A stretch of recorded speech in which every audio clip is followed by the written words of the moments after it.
अयोध्या में श्री राम मंदिर के लिए 5 सदियों का संघर्ष अब सार्थक हो गया है।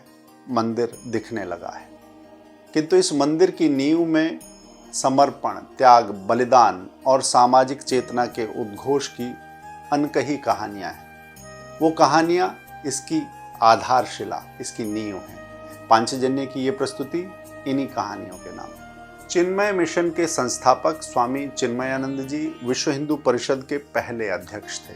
उल्लेखनीय है कि 29 अगस्त 1964 को जन्माष्टमी के दिन मुंबई के सांदीपनी आश्रम में विश्व हिंदू परिषद की स्थापना हुई थी। उसी विश्व हिंदू परिषद ने 1983 में श्री राम जन्मभूमि आंदोलन को अपने हाथ में लिया। स्वामी चिन्मयानंद जी से एक साक्षात्कार में पूछा गया था, अयोध्या के बारे में आपका क्या विचार है? क्या मंदिर बनना आवश्यक है?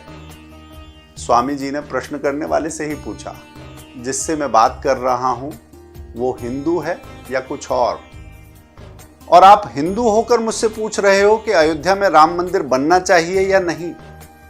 राम मंदिर पर मेरा मंतव्य पूछ रहे हो? ऐसा प्रश्न यदि आप मुझसे पूछते हो तो आप मेरा अपमान कर रहे हो। एक और प्रश्न था, अयोध्या के मामले में बहुत रक्त बह गया। इस पर स्वामी जी ने कहा, जब आपका जन्म हुआ तब भी रक्त बहा था।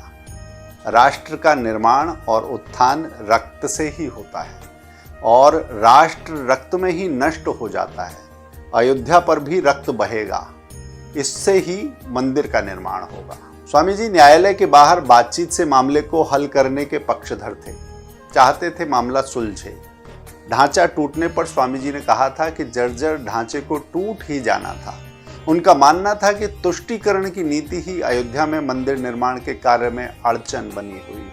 वो मानते थे कि सरकारों ने ही इस मामले को उलझाया है। पहली धर्म संसद में राम जन्मभूमि आंदोलन को विश्व हिंदू परिषद ने अपनाया था। उस सम्मेलन का प्रास्ताविक भाषण स्वामी चिन्मयानंद जी ने दिया था।